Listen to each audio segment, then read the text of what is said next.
শ্রীমদ্ ভগবদ্গীতা যথাযথ তৃতীয় অধ্যায় কর্মযোগ শ্লোক নাম্বার ৩৩। সদৃশ্যম চেষ্টতে স্যা প্রকৃতের জ্ঞানবানপি প্রকৃতিম ইয়ান্তি ভূতানি নিগ্রহ কিম করিষ্যতি।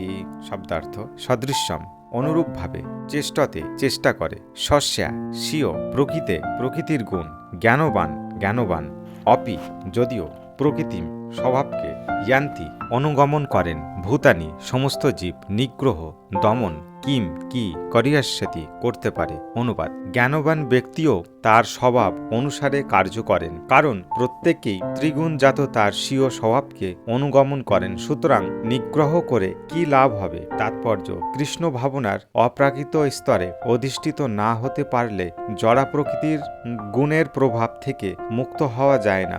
ভগবদ্গীতার ৭ম অধ্যায়ের ১৪ নম্বর শ্লোক ভগবান সেই কথা প্রতিপন্ন করেছেন। তাই এমনকি উচ্চশিক্ষিত ব্যক্তির পক্ষেও কেবলমাত্র ধারণাগত জ্ঞান অথবা দেহ থেকে আত্মাকে পৃথক করেও মায়ার বন্ধন থেকে বেরিয়ে আসা অসম্ভব। বহু তথাকথিত তত্ত্ববিদ আছে যারা ভগবত তত্ত্ব দর্শন লাভ করার অভিনয় করে, কিন্তু অন্তর তাদের সম্পূর্ণভাবে মায়ার দ্বারা আচ্ছন্ন। তারা সম্পূর্ণভাবে মায়ার গুণের দ্বারা আবদ্ধ। পুঁথিগত বিদ্যায় কেউ খুব পারদর্শী হতে পারে, কিন্তু বহুকাল ধরে মায়াজালে আবদ্ধ থাকার ফলে সে জড়বন্ধন থেকে মুক্ত হতে পারে না।